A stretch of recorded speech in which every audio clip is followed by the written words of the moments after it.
Bismillahirrahmanirrahim. Assalamualaikum warahmatullahi wabarakatuh. Alhamdulillah. Innal hamdalillah nahmaduhu wa nasta'inuhu wa nastaghfiruhu wa na'udzubillahi min syururi anfusina wa min sayyiati a'malina. May yahdihillahu fala mudhillalah wa may yudhlil fala hadiyalah. Asyhadu an la ilaha illallah wa asyhadu anna Muhammadan abduhu wa rasuluh. Rabbi shrah li sadri wa yassir li amri wahlul 'uqdatam min lisani yafqahu qawli, amma ba'd. Alhamdulillah, puji syukur kehadirat Allah SWT yang kembali telah membimbing kita semua ya, sehingga kita semua tetap istiqomah ya, walaupun terputus kemarin lebaran dan beberapa minggu ya kita off karena ada acara yang memang tahunan ya, sifatnya tahunan, hari raya kita bersama. Tapi alhamdulillah sampai saat ini kita masih bisa kembali lagi jadi orang istiqomah dalam mencari ilmu ya. Mudah-mudahan keistiqomahan kita dalam mencari ilmu Allah jaga sampai akhir hayat kita, sehingga di akhir hayat pun kita masih statusnya sebagai penuntut ilmu. Amin ya rabbal alamin. Salawat serta salam semoga senantiasa tercurah kepada panutan kita, yaitu Nabi Muhammad sallallahu alaihi wasallam beserta keluarga dan para sahabatnya. Kita masuk ke bab at-tajmil atau mempercantik diri ya. Kalau dalam bahasa Arabnya itu diistilahkan dengan tajmil ya. Itu tajmil adalah merupakan masdar ya dari fi'il tsulatsi ya, mazid bil harfin, yaitu yajmil, jamil, yang didefinisikan sebagai ini bahwa wat tajmil atau mempercantik diri itu adalah huwa tahsin ya, itu memperindah. Jadi tajmil atau mempercantik diri itu artinya memperindah ya. Memperindah diri itu begitu sempurnanya Islam ya, bahkan sangat memuliakan perempuan sampai hal seperti itu dibahas, ada babnya gitu ya, Masya Allah ya. Lalu setelah Allah muliakan perempuan, Allah dan Rasulnya atau Islam memuliakan perempuan ya, kenapa sebagai perempuan tidak merasa bangga ya, sehingga banyak perempuan-perempuan yang masih melanggar dari ketentuan agama. Padahal ketentuan agama itu adalah dalam rangka untuk memelihara kesuciannya, kemuliaannya ya. Ya, jadi watajmil huwa tahsin ya. Jadi tajmil atau mempercantik diri itu artinya memperindah. Nah, dalam Kamus Besar Indonesia ya, mempercantik itu berasal dari kata cantik ya, yang artinya elok ya, molek ya. Jadi yang dibahas pastinya yang dimaksud molek atau indah ya berarti wajah gitu ya, tentang wajah dan muka perempuan. Nah, sedangkan kata mempercantik ya diartikan dengan membuat lebih cantik ya. Yang mempercantik berarti kan membuat agar lebih cantik gitu kan ya. Sudah cantik, Allah sudah memberikan karunia-Nya dengan mempunyai wajah yang sempurna gitu ya. Dan mempercantiknya dengan apa? Nah, ini nanti yang akan kita bahas gitu. Skincare. Skincare. Oh, udah tahu jawabannya nih. Ya. Nah, jadi bagaimana hukum berhias bagi wanita ya, yang tentunya pasti Al-Quran atau Sunnah atau Islam itu sendiri memberikan batasan-batasan dan arahan-arahan bagaimana cara mempercantik diri, menjaga, merawat karunia Allah berupa wajah. Nah, jadi di sini ada harus diikuti ya dalam kita mempercantik diri ya, seorang perempuan, wanita mempercantik diri harus ada yang harus diperhatikan batasan-batasannya. Apa itu? Pertama, ketika kita berpakaian ya, dalam mempercantik diri itu lingkupnya apa sih ya? Kan harus mengikuti aturan-aturan. Terus apa saja ruang lingkup dalam mempercantik diri ya. Jadi ruang lingkup mempercantik diri ya pada seorang wanita itu pertama berpakaian ya. Berpakaian berarti berkaitan dengan menutup aurat ya kan. Terus yang kedua adalah usaha bagaimana ia kelihatan menarik ya, berarti kan nanti ada aksesoris apa ya atau wangian apa yang digunakan ya, sehingga menambah mempercantik diri tadi. Nah, tadi kan ada poin satunya apa tadi? Ruang lingkup mempercantik diri ada berapa tadi? 2, ya kan? Pertama tentang pakaian, ya. Pakaian. Yang kedua tentang usaha wanita, bagaimana ia kelihatan menarik. Nah, kita satu dulu, ya. Tentang pakaian, ya, hukum berpakaian. Jadi pakaian ini merupakan wasilah, ya, wasilah untuk menutup aurat. Dan itu satu kewajiban dalam agama yang harus kita ikuti, perintah Allah, gitu ya. Apa dalilnya? Ya, bismillahirrahmanirrahim. Ya bani Adam khudhu zinatakum inda kulli masjid. Di surat Al-A'raf ayat 31. Nah, itu dalil tadi kan kita diperintah oleh Allah mempercantik diri. Mempercantik diri itu ruang lingkupnya apa saja sih? Pertama pakaian. Yang kedua bagaimana cara memperindah diri. Nah, pakaian ini berdasarkan perintah Allah surat Al-A'raf ayat 31. Wahai anak cucu Adam, pakailah pakaianmu yang bagus pada setiap memasuki masjid. Nah, ini ditafsirkan masuk ke masjid itu artinya setiap mau beribadah. Nah, jadi ini dalil diperintahkan untuk aurat. Ya. Nah, secara tekstualnya, jadi secara teks yang tadi yang di surat Al-A'raf ayat 31, ya. Ayat ini menyebutkan perintah memakai pakaian, ya, terbaik sebelum pergi beribadah ke masjid. Jadi secara tekstual, ya, yang tercatat, yang tertulis, ya, itu bagaimana Allah menganjurkan kita agar menggunakan pakaian terbaik, ya, ketika mau beribadah ke masjid. Itu secara tekstual, ya. Nah, dalam kontekstualnya, secara prakteknya, gitu ya. Dalam prakteknya, pemahaman ayat ini bisa digeneralisir atau diumumkan, ya, dan dipahami dengan keharusan setiap muslim menggunakan pakaian baik, pantas dan suci untuk setiap ibadah. Jadi kalau dalam teksnya itu kan ke masjid gitu kan, tapi dalam prakteknya, dalam praktek sehari-harinya bukan ke masjid saja gitu. Jadi secara umum, ya, secara umum itu ya mau ke tempat pengajian, pakaian yang baik, pantas, suci di setiap ibadah, apa berzikir, apa menuntut ilmu, ya. Nah, itu secara umumnya itu dengan menggunakan pakaian yang baik. Itu secara kontekstualnya atau secara prakteknya. Kalau secara tekstualnya kan kalau mau ke masjid saja, ya, kalau ke masjid saja kan secara tertulisnya, secara tekstualnya. Tapi secara konseptualnya, secara prakteknya itu setiap ibadah, bukan ke masjid saja, mau sholat di rumah, ya, mau zikir, mau menuntut ilmu. Nah, secara umum prakteknya seperti itu. Lah, terus apa dalil yang lain? Ya, dalil perintah menurut Al-Quran tadi selain surat Al-A'raf ayat 31, ada di sini surat Al-Ahzab ayat 59. Ya, surat Al-Ahzab ayat 59. Bismillahirrahmanirrahim.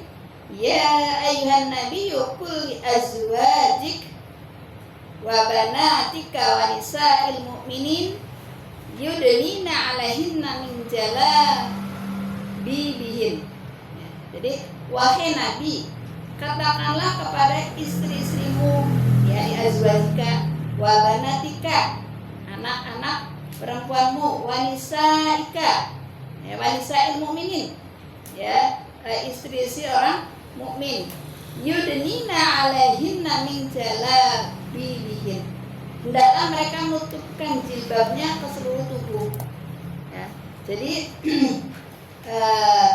penyebutan dalam tadi, ya, jalabib atau menutupkan jilbabnya ke seluruh tubuh, ini diartikan, ya, ditafsirkan rida'u fawqa khimari, ya, diartikan sebagai jubah yang dipakai setelah pakai kerudung. Jadi kebiasaan orang Arab itu kan pakai kerudung dalam kecil, terus luarnya lurus kerudung. Yang dimaksud dengan jilbab itu pakaian yang menutupi ya dari atas sampai bawah gitu. Itu jilbab. Kalau yang di Indonesia kan versi Indonesia kan jilbabnya kayak kita ini ya.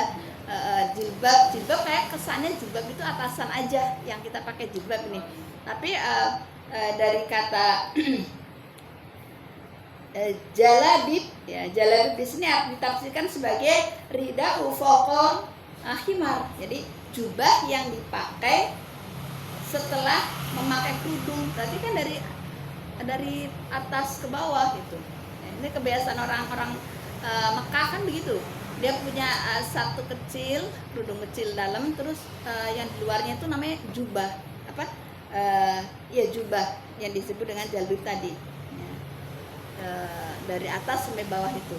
Nah, kalau dari kita konteksnya di Indonesia ya seperti ini yang kita pakai ya, tapi nanti ada syarat-syaratnya. Ya, kalau menutup aurat itu apa batasan-batasannya gitu kan. Nah, ulama tafsir memaknai jalabib sebagai jubah yang ditutupkan ke kepala sampai ke tubuh. Nah, ini jadi ayat tadi ditafsirkan ya oleh ulama tafsir ya bahwa yang dimaksud dengan jalabib adalah jubah yang ditutupkan ke kepala sampai ke tubuh. Ya. Jadi ini longgar. Kan ada juga yang pakai jilbab tapi model nggak tahu dia model apa ya, kayak yang dilipat-lipat, ada ini cuman begini gitu kan. Ini jadi harus longgar ya, menunjukkan bahwa melebarkan jilbab atau jubah ke tubuh itu sebuah perintah dari Allah. Ini di surat Al-Ahzab ditafsirkan. Kan kita memang tidak bisa memahami ayat secara tekstual saja. Ini fungsinya kita ngaji gitu kan. Oh, ternyata ulama menafsirkan kata-kata di teks yang punya jalabib itu artinya jubah yang menutupi baju kurung yang menutupi dari kepala sampai bawah. Itu ditafsirkan oleh ulama tafsir. Nah, tapi kalau disimpulkan bahwa memakai pakaian lebar dan longgar, ya, pakaian lebar dan longgar. Jadi kalau ada orang pakai menutup aurat tapi bentuknya celana ketat, berarti itu bukan belum menutup aurat, ya kan?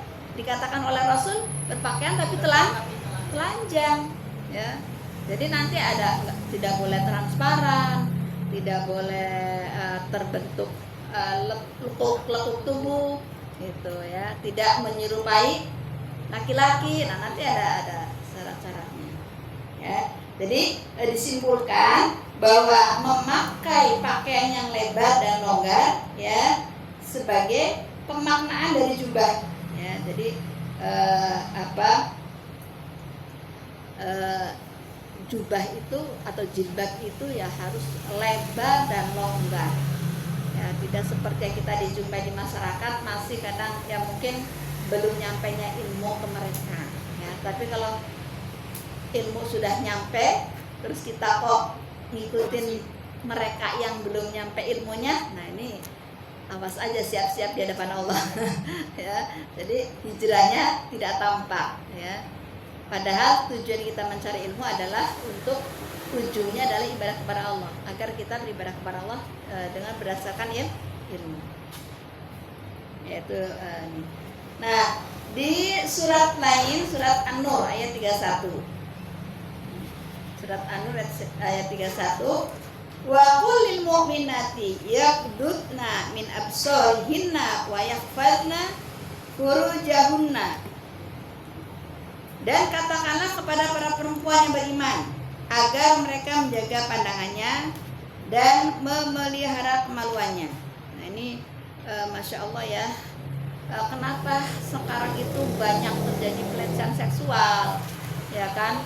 Bahkan dari tingkat anak-anak sampai dewasa ya, kadang terjadi di tempat umum pun ini. Ini salah satunya pemicunya adalah mereka yang laki-lakinya tidak bisa menundukkan pandangan, yang perempuannya juga membuka diri. Ya, jadi satu kejahatan itu kan bukan hanya sekedar niat, tapi sekedar ada niat, ada kesempatan. Kalau ada kesempatan tapi nggak ada niat, nggak muncul, gitu kan. Tapi kalau nggak ada niat, ada kesempatan, nggak ada niat tapi ada kesempatan. Kesempatannya apa? Sendirian, duduknya menggoda. Nah itu kan bisa, tadi nggak ada niat, tapi ya yang perempuannya tidak menjaga kemuliaannya, kehormatannya dengan pakaian yang tidak sesuai dengan syariat. Wala yubdina zinatahun. Jadi orang-orang atau perempuan-perempuan di sini, ya perempuan beriman, agar menjaga pandangannya, memelihara kemaluannya, dan janganlah menampakkan perhiasannya, ya, atau auratnya, ya. Di sini yang dimaksud perhiasan aurat, kecuali yang biasa terlihat, ya. Dan hendaklah mereka menutupnya kain kerudung ke dadanya, dan janganlah menampakkan perhiasannya atau auratnya kecuali kepada suami mereka. Jadi ada hal-hal yang hanya orang-orang tertentu saja yang bisa melihat aurat kita.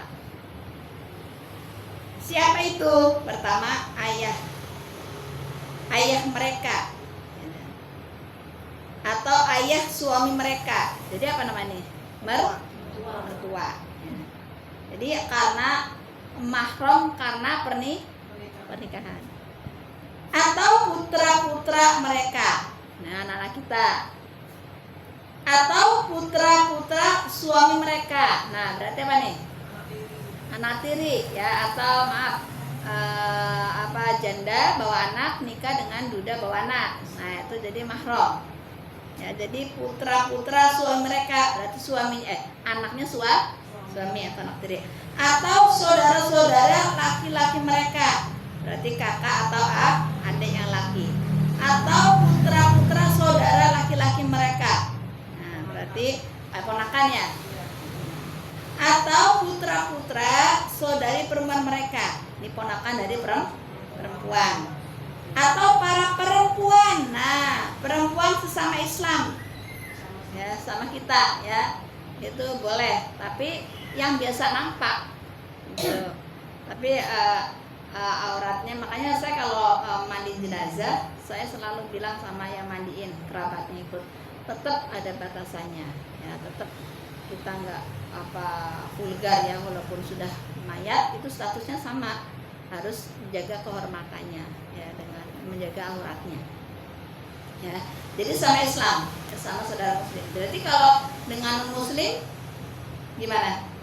Kita punya teman kantor Muslim, dapat tugas bareng keluar kota sekamar, gimana nih? Auratnya? Ya, auratnya sama dengan dengan yang bukan mahram. Ya, jadi ini yang disebutkan di sini kan para perempuan sesama Islam mereka, berarti kalau bukan perempuan Muslim, berarti dia statusnya seperti kita dengan orang yang bukan mahram. Atau hamba saya, nggak ada ya sekarang, ya, hamba saya sekarang nggak ada. Atau para pelayan laki-laki tua yang tidak punya keinginan terhadap perempuan. Nah, misalnya, kenapa? Ini pelayan perempuan, pelayan laki-laki, misalnya yang bantuin tapi udah sepuh. Tapi laki-laki sekarang juga masih ada, ya. Ada juga. Atau anak-anak yang belum ngerti tentang aurat perempuan, berarti yang belum balik. Anak-anak saya di rumah, anak-anak yang gede, ya, yang sudah balik, anak-anak ngaji, saya udah ajarin kalau salaman udah balik cukup begini. Jadi mereka udah tahu, ya. Udah balik belum? Udah Mi. Jadi kita terangin juga, jangan sampai karena kita tahu udah balik cukup begini, padahal dia nggak tahu, mau salaman kok nggak mau. Nah, kita terangkan batasannya, kalau sudah balik berarti kita tidak boleh menyentuh. Ya. Dan janganlah mereka menghentakkan kakinya agar diketahui perhiasan yang mereka sembunyikan. Dan bertobatlah kamu semua kepada Allah, wahai orang beriman, agar kamu beruntung. Ya, jadi ayat surat 31, surat An-Nur, ya, ayat 31 ini ada beberapa hukum, ya, yang bisa kita ambil. Pertama, perintah wanita untuk apa? Menutup aurat, juga menundukkan pandangan. Juga ada batasan-batasan aurat-aurat yang bisa diperlihatkan kepada orang-orang tertentu yang tadi sudah disebutkan. Nah, dari penjelasan ayat 31 ini ya nanti kita bisa tahu bagaimana hukumnya pakai niqab ya, atau yang tidak pakai niqab, gitu kan? Nah, jadi Imam Al-Qurtubi menyebutkan dalam kitab tafsirnya, yaitu Al-Jami' li Ahkami Al-Quran, bahwa yang dimaksud ayat tadi ya, ayat 31 surat An-Nur, yaitu larangan bagi wanita muslimah untuk tidak memperlihatkan perhiasan kecuali yang nampak ya. Jadi ini kata-kata ditafsirkan nih, kata-kata kecuali yang biasa tampak darinya. Nah, ini ditafsirkan nih para ahli tafsir ya. Nah, jadi ada dua pendapat di sini. Nah, Ibnu Mas'ud yang menafsirkan bahwa yang dimaksud dengan kecuali yang biasa tampak ya. Kalau kata Ibnu Mas'ud, yang biasa tampak itu ya pakaian. Yang biasa tampak itu pakaian. Ya. Maka menurut Ibnu Mas'ud ya, wajah itu berarti aurat. Nah, makanya ada sebagian saudara kita pakai niqab. Ya, jadi kita tahu titik ini di sini. Jadi jangan sampai ketidaktahuan kita memvonis saudara-saudara kita yang enggak gitu ya. Nah, jadi ini pendapat pertama dari Ibnu Mas'ud yang menafsirkan surat An-Nur ayat 31, yaitu di kata-kata kecuali yang biasa tampak darinya. Berarti ditafsirkan oleh Ibnu Mas'ud yang biasa tampak berarti pakaian. Berarti kalau selain itu ya aurat, berarti muka itu termasuk aurat. Nah, yang kedua dari Ibnu Jubair itu menafsirkan bahwa yang biasa nampak itu ya wajah sama tangan. Nah, gitu. Jadi seperti auratnya seperti ketika sholat, aurat perempuan. Jadi tangan ya, dan telapak tangan dan muka itu yang auratnya di situ. Menurut Ibnu Jubair menafsirkan ayat 31 dalam surat An-Nur. Nah, kita lihat karena di dunia itu kan ada 4 mazhab besar ya. Nah, termasuk mazhab Syafi'i itu, menurut mazhab Syafi'i yang dikatakan aurat yaitu tadi ya, tangan dan telapak tangan dan muka. Ya, sehingga kalau sholat ya harus pakai semuanya tertutup kecuali telapak tangan dan muka.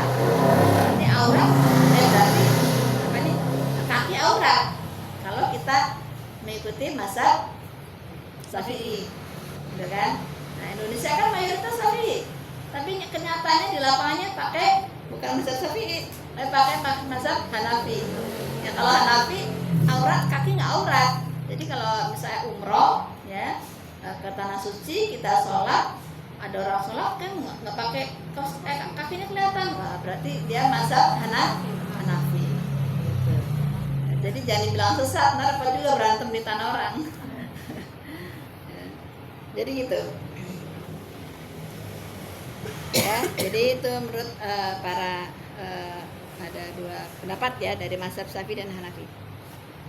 Nah, dari perbedaan ulama di atas, ya, yang pendapat lebih umum dan lebih melingkupi adalah pendapat Imam Al-Auza'i, bahwa beliau mengatakan wanita muslimah dilarang memperlihatkan perhiasan yang dikenakannya kecuali yang biasa terlihat dari wanita tersebut ya, adalah wajah, kedua telapak tangan, dan pakaian luar. Nah, ini. Nah, jadi kesimpulannya dari ada perbedaan pendapat tadi. Nah, terus ada ulama menyimpulkan dari perbedaan itu beliau mengemukakan satu pendapat bahwa yang dimaksud yang biasa nampak itu ya wajah, kedua telapak tangan, dan pakaian luar gitu. Nah, berarti termasuk kaki adalah aurat. Nah, kalau di rumah gimana dong repot? Kalau di rumah pakainya sendal yang tertutup. Yang tertutup kan ada tuh. Ya, jadi kalau kita nyapu luar misalnya pakai sendal tertutup kan nggak kelihatan gitu. Ya, atau misalnya gimana disiasatin lah biar kita harus setelah mencari ilmu kan harus ada hijrah ya, ada perubahan di diri kita. Jangan sampai nyari ilmu sama enggak sama aja lah terus kan. Ya, jadi yang biasa nampak disebutkan oleh Imam Al-Auza'i yaitu tangan, ya, wajah dan pakaian luar. Itu berarti senada dengan mazhab Imam Syafi'i. Berarti termasuk aurat juga kaki. Nah, kewajiban menurunkan jilbab ya di bagian dada. Di sini wal yadribna bi khumurihinna ala juyubihinna, dan hendaklah mereka menutupkan kain kerudung ke dadanya. Jadi ini sudah dibahas tadi ya, menutup. Jadi harus longgar,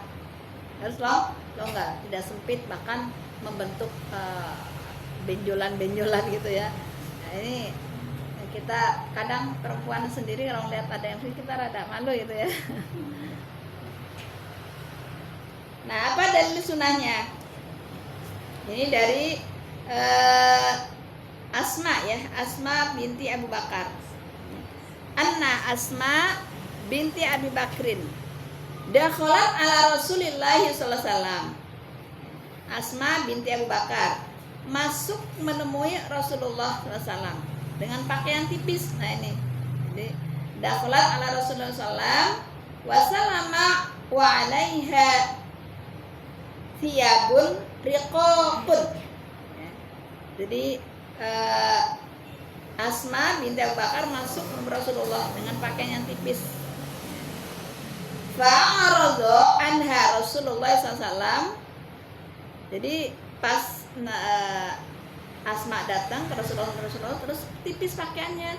Maka kata Rasulullah, ya Asma'u, innal mar'ata idza balagot mahidhu lam tasluh ayyura minha illa hada wa asyara ila wajhihi wa kaifihi. Jadi hai Asma, kalau perempuan sudah balik gitu, sambil ngomong sambil maling gitu ya, karena pas dilihat kok tipis gitu kan. Kata Rasulullah, kalau perempuan sudah balik ya, itu pakai wahai Asma, sungguhnya seorang wanita apabila sudah balik ya, mengalami haid, tidak layak tampak dari tubuhnya kecuali ini dan ini ya, sambil menunjuk muka dan telapak tangan. Nah, berarti dari dalil ini tadi ya sesuai ya, nyambung ya. Jadi sebagaimana dari pemahaman pendapat mazhab dari Imam Syafi'i, yang termasuk aurat adalah wajah dan telapak tangan ya. Jadi kata Rasulullah, ya Asma, kalau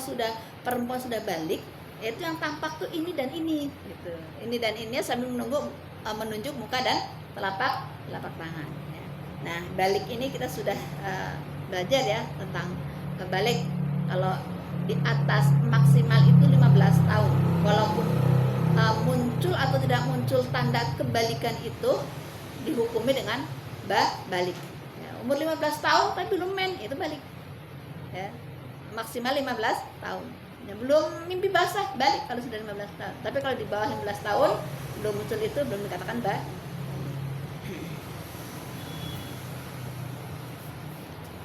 ya. Terus nah, sekarang batasan berpakaian wanita. Batasannya apa? Pertama, menutup aurat, longgar dan tidak transparan. Nah, jadi syarat-syarat atau batasan menutup aurat itu pertama menutup aurat ya, benar-benar tertutup ya, tidak 3/4 ya. Nah, pakai tangannya baju 3/4, berarti belum menutup aurat ya. Dan longgar, tidak ketat ya, juga tidak transparan. Nah, nanti kita koreksi diri kita sendiri, apa kita sudah seperti itu ya. Kalau belum, kita sudah tahu ilmunya, berarti kita harus mulai berubah diri ya. Jangan yang transparan, ya, jangan yang ketat. Biasanya anak-anak muda ya, saya kalau anak-anak mau keluar juga tuh yang nomor 3 udah saya bilang model nggak apa-apa, tapi tetap kesariaannya dijaga ya. Minimal di bawah ini saya bilang gitu. Ya kan ada yang modelnya cuma di ya kan, ada ketatnya masya Allah gitu kan. Nah ini dalil hadis dari tadi ya, dari Asma binti Abu Bakar. Nah dalilnya itu seperti itu tadi di atas ya. Jadi batasan berpakaian untuk wanita pertama menutup aurat itu longgar dan tidak transparan. Yang kedua, tidak menyerupai pakaian laki-laki atau tasyabuh bil arrijal, atau mengikuti laki-laki yang mirip laki-laki, berarti pakai celana. Kalaupun pakai kulot ya, sekarang kan ini ya model-model pakaian nggak tahu deh. Kalaupun sekalipun misalnya anak-anak kita masih ada ya, kalau kita kan kayaknya sudah enggak ya, sudah enggak. Tapi kalaupun masih pakai ya, tapi atasnya harus kayak tunik gitu model, model panjang itunya. Ya kalaupun pakai kulot ya, kalau pakai kulot kan rada longgar ya. Kalaupun kulot kan rada longgar ya, nah itu pakainya atasnya tunik ya, jangan ketat-ketat. Jadi membentuk menyerupai laki-laki tasyabuh, nggak boleh. Ya, jadi di sini yang dimaksud dengan tasyabuh itu adalah ibaratu an mahamilah al-insan. Ya, jadi pengibaratan di sebuah usaha seorang untuk menyerupai suatu ayakuna syibhal mutasyabbih, yang ingin dia serupai. Jadi pengibaratan dari sebuah usaha seorang untuk menyerupai suatu yang ingin ia serupai. Ya, jadi tasabuh kepada laki-laki itu bisa jadi di sini ya, wa ala hayatihi wa kulliyatihi ya, baik dari segi bentuk tubuh. Ya, misalnya perempuan suka apa sih yang angkat besi ya, nah biar ototnya mancok kayak laki. Nah itu dari sisi bentuk tubuh kita nggak boleh ya, biar maco kayak ini ya, itu nggak boleh. Serem juga ya kalau nanti ibu maco. Ya, jadi pertama hayatihi wa kulliyatihi wa na'tihi ya, juga dari peralatan yang dipakai ya, peralatan yang dipakai berarti tadi celana ya kan, peralatan dipakai kan ya, celananya celana kayak lepis gitu kan, atasnya kaos ya, tasabun banget. Jadi kalaupun masih pengen pakai masih celana ya kulot rada longgar, terus atasannya model kayak tunik longgar juga. Kalaupun masih pengen pakai, tapi kalau seusia kita kayaknya ya, tapi kan selera orang beda-beda juga ya. Ya, tapi minimal kita sudah tahu ilmunya, jadi jangan ikutin selera kita juga, ya kan? Karena kita sudah tahu ilmunya. Kalau anak-anak kita mungkin kita sedikit longgar, tapi tadi ya harus tidak menyerupai laki-laki, bisa celana jeans. Nah, sekarang banyak ya anak perempuan bahkan lebih maco dari ya, kenapa? Nah itu kan kalau pakaian bela diri kan berarti pas kalau ini aja, latihan aja kan, nggak ada yang sehari-hari. Kalau olahraga bu? Olahraga, jadi olahraga senam gitu? Senam. Nah ini jadi kalaupun pakai rada longgar gitu ya, rada longgar training. Nah sekarang kan sebenarnya banyak ya yang rok-cel itu kan ya, rok celana, jadi tidak membatasi gerak kita. Kalaupun pakai celana training berarti kaosnya yang rada panjangan kan. Kadang maaf ya, saya pernah waktu aktif di kantor senam, bapak-bapaknya di belakang, ibu-ibunya depan, aduh rada risih juga gitu. Rada risih gitu di situ ya. Padahal Islam menganjurkan sehat, olahraga kuat, tapi bukan begitu juga ya kan. Akhirnya timbul masalah baru, bapak-bapaknya nggak gerak malah yang gerak matanya. Repot juga kan. Jadi peralatan yang dipakai atau wasifatihi, atau sifatnya. Ngomongnya yang laki ini sama ya, yang laki mendayu-dayu kayak perempuan kayak laki-laki ya belum misalnya. Ya biar kelihatan garang, biar nggak ada yang godain misalnya garang ya, enggak juga ya. Jadi menyerupai itu bisa dari 3 sisi tadi ya, dari bentuk tubuh, peralatan yang dipakai, ataupun sifat dan pembawaannya. Nah, makanya kalau punya anak kecil perempuan ya kasihnya boneka, jangan ketuker. Anak laki pakainya kasihnya boneka, anak perempuan kasihnya mobil-mobilan. Ya, dari kecil biasanya bentuk itu ya, ada sedikit mendayu itu kan, itu dari kecilnya orang tuanya nggak ngeh. Kalau langsung tahu kan langsung bisa diatasi. Nah, sekarang larangan wanita berpakaian menyerupai laki-laki. Ya, ini apa dalilnya di sini? Ya, jadi di sini menceritakan kepada kami Muhammad bin Bashar, menceritakan kepada kami Gundar, menceritakan kepada Syu'bah dari Qatadah, dari Ikrimah, dari Ibnu Abbas. Jadi ini hadisnya, ini perawinya disebutkan. Semoga Allah memberitahu keduanya. Dia berkata, Rasulullah SAW melaknat laki-laki yang berusaha menyerupai wanita dan wanita yang berusaha menyerupai laki-laki. Ya, jadi anak laki namanya apa? Kalau perempuan tomboy ya, tomboy. Bisa pernah punya tetangga tapi nggak tahu sekarang ya. Jadi tetangga waktu masih Pandan Baru kontrak gitu ya, sebelahnya itu anaknya tomboy. Jadi perempuan tapi pergaulannya, terus model rambutnya, gaya-gayanya. Jadi kalau sudah dari dini sudah terdeteksi seperti itu, orang tua bisa ini sebenarnya. Tapi kalau dibiarkan begitu saja, ya nanti akan sampai besar seperti itu. Padahal ini nggak boleh ya. Atau sebaliknya, ya laki-laki seperti perempuan, mendayu-dayu, ya lemes, nari ya. Masa laki-laki ikut sudah nyari. Tapi kalau masih TK kan masih inilah ya. Nah, itu tadi pertama batasannya menutup aurat, longgar dan tidak transparan.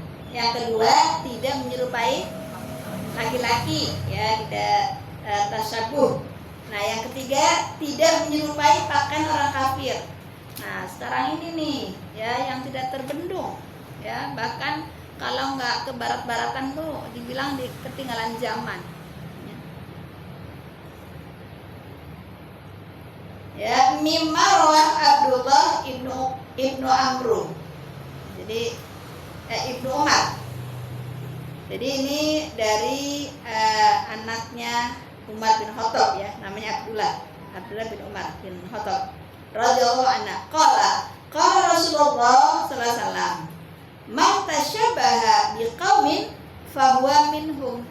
Ya, kata Rasulullah yang diriwayatkan dari Abdullah anaknya Umar bin Khattab, bahwa siapa yang menyerupai sebuah kaum, maka dia termasuk kaum itu. Nah, ini contohnya ya tadi ya, ngikuti pakaian orang kafir, apalagi kalau ngikuti orang kafir bisa jadi karena ini tadi bahasanya pakaian, mengikuti pakaian orang kafir, mengikuti budaya kafir, mengikuti acara orang kafir, itu bagian dari tasyabuh. Ya, pakaian orang kafir ciri-cirinya yang terbuka. Jadi anak-anak remaja Islam sekarang itu masih belum bangga dengan pakaian yang mulia gitu ya. Nah, ini sebagai orang tua ini PR ya, PR sebagai orang tua, dan kita juga termasuk ya saling mengingatkan. Bisa ponakan, kan masih kita bisa bilangin kan, ponakan, adik ya. Kita saling nasihat. Atau bertato itu juga termasuk kebiasaan orang kafir ya. Menyerupai kafir secara umum ya, bisa saja sifatnya, bisa saja kebiasaannya, bisa saja bajunya, itu kita nggak boleh.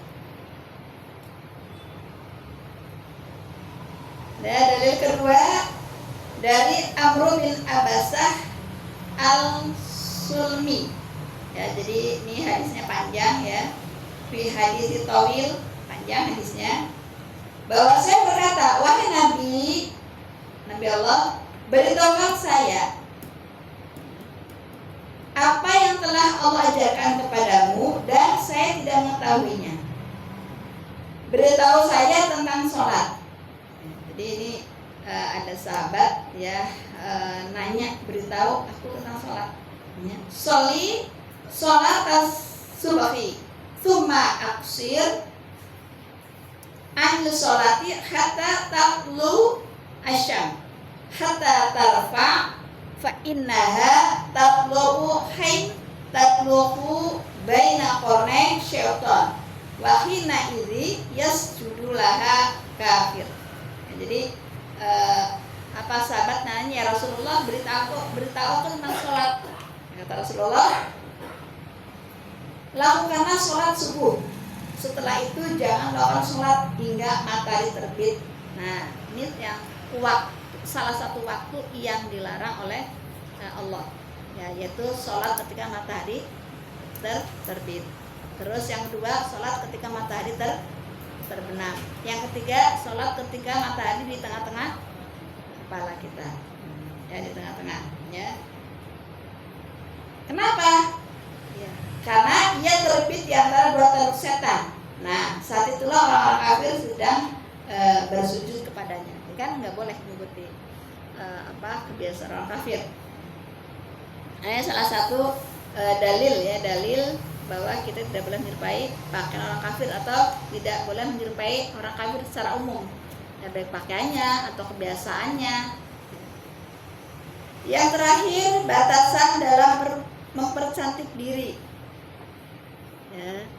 Nah, tadi kan menutup aurat dan ruang mempercantik diri kan ada dua ya tadi ya. Yang pertama apa tadi? Pakaian. Yang kedua berusaha untuk mempercantik diri. Nah, pakaian tadi sudah dibahas. Nah, sekarang yang kedua yaitu mempercantik diri, usaha itu. Pertama, memakai parfum. Ya. Bagaimana hukumnya memakai parfum? Nah, Rasulullah SAW melarang wanita untuk memakai wewangian keluar rumah, yang mana wewangian tersebut dicium oleh orang yang dilaluinya. Ya, itu nggak boleh. Tapi kalau minimal kita ketemu orang tuh nggak kepak ya, berarti kan buat sendiri. Jadi jangan sebotol buat 2 hari terus semuanya. Pas kita lewat udah jarak sekian meter masih baunya, nah itu nggak boleh. Ya. Jadi idzas ta'ataratil mar'ati famarrat ala qaumi liyajidu rihaha. Ya, jadi siapapun wanita yang menggunakan minyak wangi lalu berjalan melewati sekelompok kaum agar mereka dapat mencium bau wanginya, maka wanita itu begini. Ya, jadi ini salah satu larangan larangan tidak boleh pakai wewangian, ya, wewangian yang tadi menimbulkan dinikmatin oleh orang lain, ya, tapi kalau untuk diri sendiri nggak keluar gitu. Minimal ketemu orang salaman tuh kita nggak apek gitu, kan ada ini ya ukurannya atau apa tuh, kalau kan tetap tercium juga tuh. Tapi kan minimal ke ini ya, jadi nggak semuanya tujuannya pasti ke kita juga. Tapi kalau kecium berarti kan itu tetap nggak boleh kok. Kan kalau misalnya kita makanya asal sederhana tipis kan ada berlebihan sehingga kita lewat sudah berapa jarak pun masih tercium. Tapi kalau untuk diri sendiri kan ketemu pas itu pun kalau nggak deket banget, itu kan kalau jarak begini nggak ini. Ya, kalau deketan ini kita nggak pek gitu. Sekarang udah jarak segini, jaraknya udah mumet gitu. Sekarang kan parfum sekarang kan udah Menyengat. menyengat, jadi jarak segini aja kita udah bisa. Nah, berarti kita siasati. Kalau kita pengen aman, ya kan?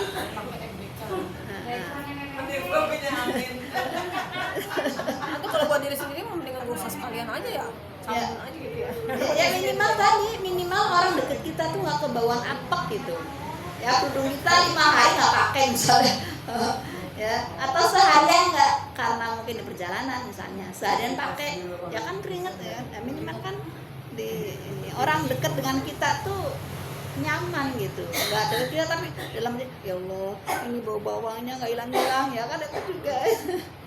Tapi giliran wangi, giliran salah lagi, wangi banget. Ya, jadi kita yang tahu kita, ya yang tahu kita. Berarti kalau mau pakai minimal buat asal buat kita sama dekat teman kerja, dekat yang nempel ya, bukan sekantor satu ruangan bau wanginya kemana-mana. Nah, itu yang nggak boleh. Tapi kalau minimal yang nempel kita dekat samping kita tuh kita lewat tuh enggak. Sekarang kan ada, kalau dulu sih pakai apa sih namanya? Kayak itu ya. MBK ya. Itu terus saya pakai itu juga.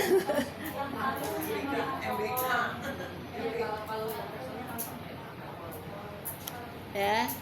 Jadi tadi ya tidak mana tadi? Nah ya, tidak pakai parfum yang berlebihan. Ya, jadi ini dari hadis tadi hadis riwayat Abu Daud. Nah hadis lain riwayat An-Nasa'i. Nah ini lebih ini lagi nih, tegas lagi. Ya, ayyumar'atin istaqtarta famarat ala qaumin liyajadu mirrihiha fahiya zinah. Nah sampai dikiaskan, ini namanya kinayah ya, atau bahasa sindiran ya. Jadi kalau orang perempuan menggunakan minyak wangi yang berlebihan terus lewat tercium oleh orang lain, maka disebut di sini dikatakan maka wanita itu pezina. Ini sindiran bahwa pezina kan bukan perempuan baik-baik gitu kan. Berarti kalau orang pakai pakai yang berlebihan itu berarti perempuan tidak baik-baik gitu. Jadi dikiaskan, di sindiran, bahasa sindiran. Ya sampai seperti itu, dipertajam lagi. Ya jadi minimal kalau kita mau pakai minimal tadi ya, yang nyaman, kita nyaman, terus orang terdekat kita juga tidak terganggu dengan, kan walaupun dari rumah mungkin bersih karena keringat dan sebagainya kan ada muncul agak-agak gimana gitu ya. Ya itu hadis riwayat An-Nasa'i. Dari hadis riwayat At-Tirmidzi, siapapun wanita yang menggunakan minyak wangi atau wangian lalu berjalan melewati sekelompok kaum agar mereka dapat mencium bau wanginya, nah maka wanita itu begini, itu artinya pezina. Ini bahasa kinayah ya, atau sindiran, atau kalau pezina kan berarti bukan wanita baik-baik gitu. Jadi kalau wanita yang pakai parfumnya berlebihan berarti bukan wanita baik-baik gitu. Nah ini 3 hadis nih berturut-turut ya, Abu Daud ya, An-Nasa'i dan At-Tirmidzi ya, hampir senada. Kalau berdasarkan niat aja bisa nggak? Jadi dia niatnya emang tidak untuk untuk seperti itu kan, kita nggak sengaja juga untuk mau melewati kan. Kalau yang tadi itu kan mungkin bisa juga dia memang pakai itu sengaja mau melewati satu kaum, jadi dia bisa dinilai itu penjinah gitu kan. Tapi kalau dia cuma pakai ya udah lewatnya nggak tujuannya untuk ke situ kan, niatnya nggak bisa begitu ya. Iya. Kalau kan kita kan otomatis bersosialisasi ya, ketemu banyak orang gitu kan. Walaupun niatnya tidak melewati banyak orang, tapi dalam aktivitas sehari-hari kan, apalagi di kantor ya, melewat misalnya banyak orang atau aktivitas yang memang kita berpapasan banyak orang, ya itu kan kita harus di ini aja, dikit gitu, asal ini aja, jangan sampai kita lewat orang ya tadi ya, oh ini kayaknya merek ini nih, langsung terpakai. Nah ini minimal yang tahu kan kita ya, seberapa persen berapa kadarnya ya, bisa dinikmatin sendiri, yang penting nyaman gitu. Orang terdekat kita bukan satu ruangan kita ya, itu nggak kebauan. ya. Nah, tapi kalau untuk depan suami boleh, ya boleh. Semua lu pada suami boleh. Boleh ya. Iya. Jadi, nah ini dari ini kisahnya gini ya. Jadi Sumayyah itu dari Sumayyah dari Aisyah bahwa Rasulullah SAW sampai pada Syafiyah bin Inti Huyai. Jadi istrinya, salah satu istri Rasul itu dapat giliran, tapi giliran itu dikasih Aisyah gitu. Ya, dikasih Aisyah tanpa Rasul nggak tahu. Ya, Rasul nggak tahu kalau giliran itu harusnya jadwalnya ke Safiyah, tapi kok yang ini kok di Aisyah gitu. Nah, sampai kata Aisyah, wahai Aisyah, ini kata salah satu istri Rasul yang dapat giliran, wahai Aisyah, saya relakan Rasulullah untukmu dan hariku untukmu. Jadi jatahnya salah satu istri Nabi itu di sini disebutkan Safiyah binti Huyai itu ngomong sama Aisyah, ya Aisyah, hari ini jatah saya buat kamu. Gitu. Ya. Aisyah lalu berkata, ya. Jadi Aisyah lalu mengambil kerudung yang diberi za'faron, ya, karena dia dapat jatah dikasih jatah, ya. Akhirnya dia persiapkan diri untuk bisa di dekat Rasul terus dalam keadaan bau wangi gitu. Maka beliau Siti Aisyah mengambil kerudung dan diberi za'faron, lalu kemudian menyemprotkannya dengan air yang agak semerbak baunya, lalu duduk di samping Rasul. Nah, Rasul nggak tahu, loh kok yang duduk Aisyah gitu kan. Jadi sampai bau parfum itu Rasul hafal, ini baunya Aisyah, padahal kan bukan jatah kamu gitu. Kamu ya Aisyah, kamu ya Aisyah, hari ini bukan giliran kamu. Aisyah menjawab, ini adalah pemberian Allah yang diberikan kepada orang yang dikehendaki. Artinya ini jatahnya Safiyah, tapi dikasih saya itu pasnya atas izin Allah gitu ya. Nah ini depan suami ya, kalau suami pulang, imam mau pulang, ya udahlah, coba cari parfum yang set. Jangan bawa bawang ya.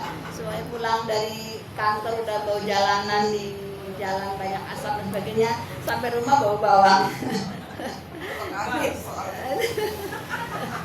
Rapotnya bawa balsam. Minyak kayu putih. Ya putih. Ya, sudah ini macam-macam ya. Nah terakhir itu merubah ciptaan Allah dengan merubah salah satu bagian tubuhnya ya. Jadi mempercantik diri itu kan pertama pakai parfum. Nah berarti kita nggak boleh pakai parfum, ada batasan-batasan tadi ya, kecuali depan suami. Yang kedua tidak boleh merubah ciptaan Allah dengan merubah salah satu bagian tubuhnya ya. Jadi di dalam surat An-Nisa ayat 116 ya, ini ayatnya panjang, dipotong sesuai dengan yang sedang bahasan. Wala udillannahum wala umanniyannahum wala murannahum fala yubattikunna adzanal an'am wala umarannahum fala yughayyirunna khalqallah. Dan aku benar-benar akan menyesatkan mereka. Siapa nih yang ngomong? Dan aku benar-benar akan menyesatkan mereka. Nah, kerjanya setan ya. Jadi ini yang kita tanpa kita sadari, bisikan-bisikan itu ada. Dan aku membangkitkan angan-angan kosong pada mereka dan menyuruh mereka memotong telinga-telinga binatang ternak, lalu mereka benar-benar memotongnya. Dan aku suruh mereka merubah ciptaan Allah, lalu benar-benar mereka merubahnya ya, merubah ciptaan Allah ya. Tadi misalnya alis diukir-ukir, nah merubah nggak tuh ciptaan Allah? Nah nggak boleh ya. Kalau untuk pengobatan, dalam rangka pengobatan Kalau dikasih pensil gitu nggak boleh. Nggak boleh kan, merubah bentuk nambahin aja kan. Kalau rubah bentuk kan dicukur terus baru dibikin lagi alis palsu itu kan Bu. Kalau yang sempat Diwarnain gitu. diwarnain doang begini tuh dikasih Iya. warna itu boleh. Ya itu kembali kita niatnya apa. Kalau untuk depan suami boleh aja, tapi kalau untuk tabaruj yang berlebihan ya nggak boleh juga, kan kita udah tabaruj. Tapi kalau untuk depan suami ya pakai apa kayak merah-merah pakai, tapi kalau sudah dandan keluar berlebihan tabaruj kan. Tabaruj itu dandanan ala jahiliyah. Ya. Ada merah-merah, ada biru-biru, depan sini, depan sana, kan sekarang banyak ya make up yang satu itu gitu. Jadi kembali kepada niat. Kalau sifat Bu, Kenapa? sifat. Ya bisa, boleh, Boleh itu. boleh. Kan nggak berubah. Oh iya kan sama aja kalau sifat sama dia nambahin alis gini kan nggak berubah juga kan. Iya Cuma boleh, sifat. tapi kalau tadi niatnya untuk tabaruj, Oh. itu kan ada. Mungkin nggak sifat boleh. juga buat tabarut. Kalau tabaruj nggak boleh juga. Oh, Kalau niatnya sifat juga nggak tabaruj, boleh. iya kalau niatnya tabaruj dan ala jahiliyah. Ya tapi kalau untuk depan suami biar tambah kelihatan, apalagi udah usia itu harus bisa merawat diri gitu kan, pakai alis kan, pakai ini kan. Tapi kalau sudah keluar, niatnya kan otomatis pengen perhatian orang lihat kan, tabarruj kan. Gitu. Ya, jadi berubah. Pakai lipstick. Lipstick ya yang penting asal apa ya, tidak berlebihan ya, yang biar nggak pucat aja gitu kan. Berarti tetap itu boleh juga. Ya boleh, tapi tadi inama kamu niatnya apa? Niatnya ya biar nggak terlalu pucat kayak orang mau pingsan gitu kan. Tapi kalau niatnya kan sederhana lah.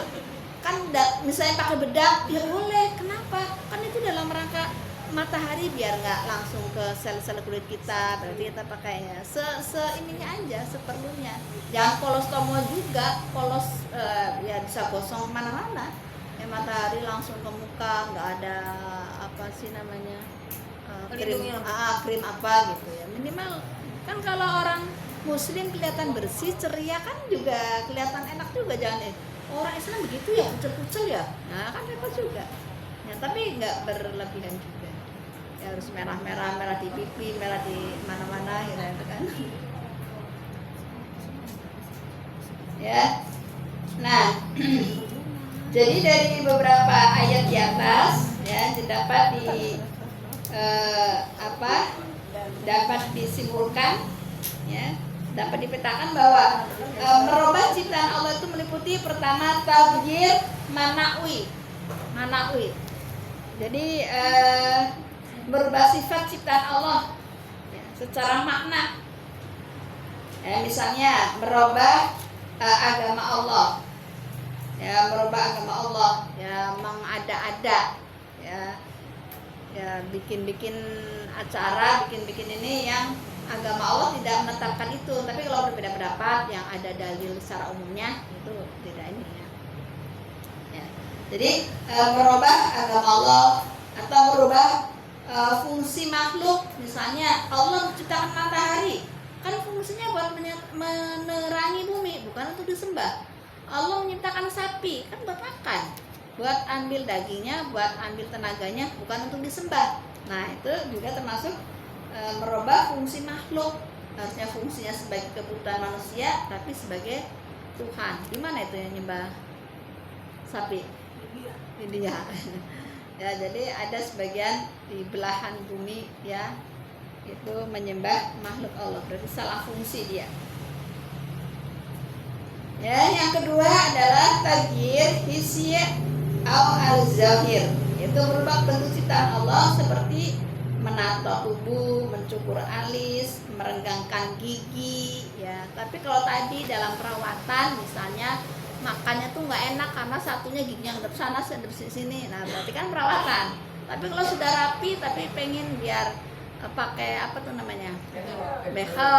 Padahal nggak kalau tapi kan ada juga yang pakai behel untuk biar makannya biar rapi, biar ini boleh.